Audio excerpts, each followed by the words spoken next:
Pernah dengar pasal Dina emas? Ramai orang sebut, tapi tak tahu apa maksud sebenarnya.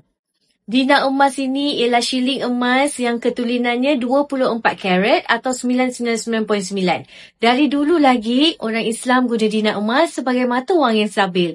Malah ada disebut dalam sejarah zaman Rasulullah SAW. Bezanya dengan duit kertas, nilai dina tidak dimakan inflasi. Contoh, dulu dengan 1 dinar boleh beli seekor kambing. Sekarang pun dengan 1 dinar masih boleh beli seekor kambing. Kuasa beli dia kekal. Sebab itu ramai simpan dina emas, bukan sekadar sebagai koleksi, tetapi sebagai simpanan bernilai tinggi dan mudah untuk diwariskan.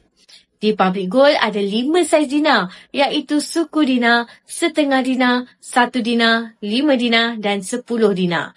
Anda boleh dapatkan dinar emas ini secara belian terus atau menabung gram emas sedikit demi sedikit dalam akaun Get Public Gold serendah RM100.